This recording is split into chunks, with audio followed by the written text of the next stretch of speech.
So I know I'm super late to the party, and I don't know if there's anything I could break down that hasn't already been explained in all of these other videos of the fight, but I promised I would break down this fight, so here it is. The first thing I want to talk about is what I like to call Usyk's outside angle inside jab. This is when he establishes an outside angle by stepping his lead foot to the outside of the lead foot of his orthodox opponent, but instead of throwing his jab from the outside angle around the guard, he instead slips his head and shoots the jab from the inside angle. He does this to bait his orthodox opponent to jab where his head would normally be when he takes the outside angle, only for him to slip to the inside and land his jab. If that was confusing, I'll show you what I mean. So we first see Usyk set up with a feint, showing his lead hand. He does this to gauge how his opponent will respond. Since Dubois responds with nothing, Usyk is going to launch his attack. We see Usyk steps to the dominant outside lead foot position, and instead of shooting his jab around Dubois' guard, he instead slips his head to the inside and shoots the jab up the middle. As we can see, Dubois shoots his jab as a reaction to seeing Usyk step to the outside angle, but shoots it to where Usyk's head would have been if he didn't slip back to the inside. The jab still grazes Usyk, but Usyk's jab lands much cleaner, and we'll see more examples of Usyk avoiding the jab. So here again we see Usyk show his lead hand to gauge Dubois' reaction, or probe Dubois' defense. Dubois is slow to react, so Usyk launches his attack. We see again Usyk steps in, taking the dominant outside lead foot position, or outside angle, but simultaneously slips his head back to the inside while shooting his jab. As you can see, Dubois shoots his jab as a reaction to Usyk stepping in.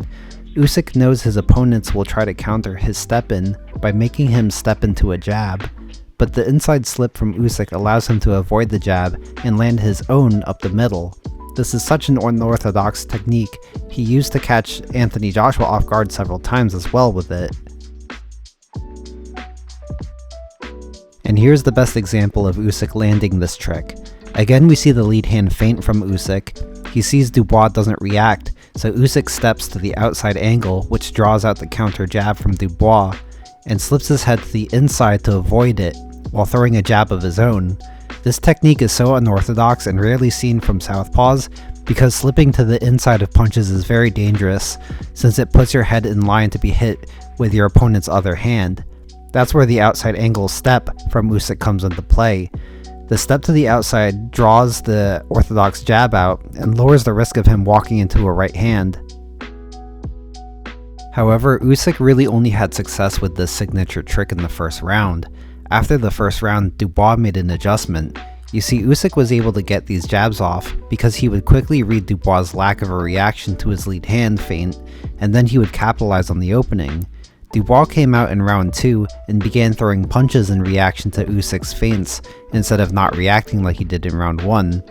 However, like I said, Usyk uses his feints to gauge his opponent's reaction. Even though Dubois changes it up and punches after Usyk's feint, Usyk is able to quickly read the punch and step back to avoid it instead of continuing his attack. So now that Usyk's feints are drawing out punches from Dubois, this now creates an opportunity for Usyk to find counters.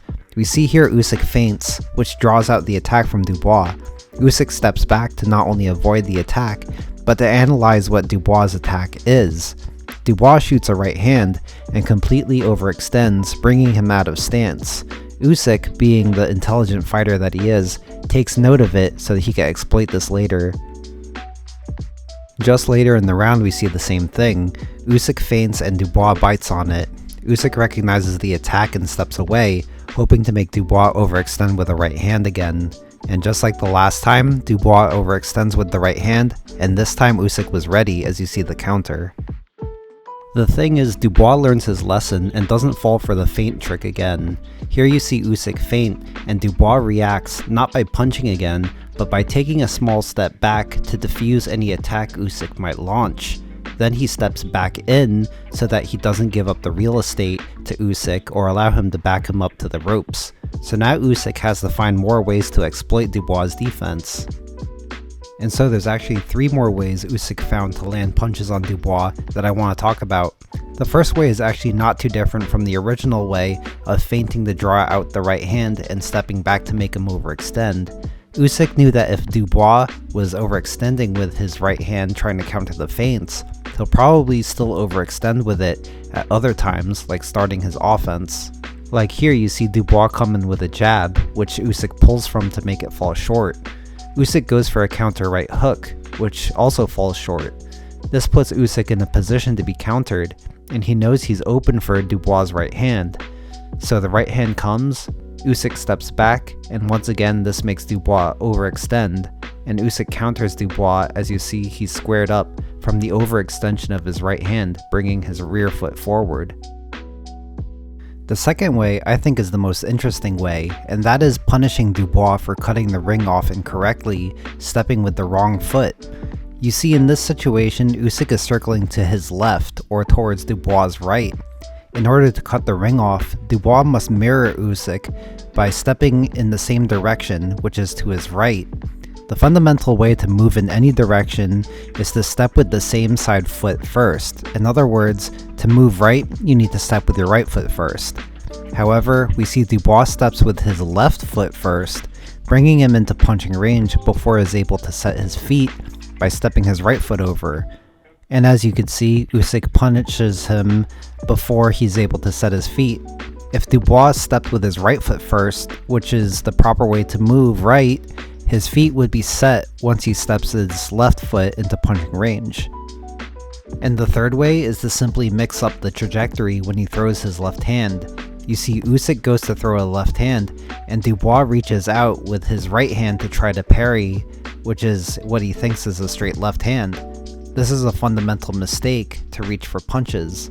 The proper way to parry is to parry the punch as close to its target as possible. This isn't even the biggest mistake Dubois makes here. What's worse is that as he reaches out to parry, he doesn't move his feet. You see, Dubois is susceptible to the southpaw left hand because he has to guess the trajectory of the punch to properly block it.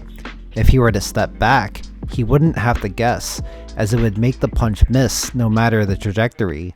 Distance is your first line of defense, and Usyk has also reached out to parry punches, but he got away with it because he stepped back to create distance as a secondary defense. So finally, in the end, he puts all three together. He punishes Dubois for stepping with the wrong foot and drops him. When Dubois gets back up, he overextends with the right hand, which Usyk steps away from. And when Usyk comes back with his signature looping overhand left, which he calls Ivan, Dubois doesn't step back, reaches to parry, and gets knocked out because of it. As always, thank you all for watching, and special thanks to my GOAT tier patrons, Jason Maheenan, Grant Gabriel, Albert Chen, Gostele Geza, Marshall Bott, Jesus Galindo, Nyan Valdez, MSM Neal, RC, Daniel Contreras, Lionel Johnson, Val Ravenheim, Jacob McMillan, JJJR, Sua, Maxwell Hodge, Josiah Rozier, Braden Sosa, Defensive Genius, Max, David Castro, and Malik, as well as my channel member, Lucas Miller. You all keep the channel going, and I'll see you guys all in the next one. Thank you all for watching.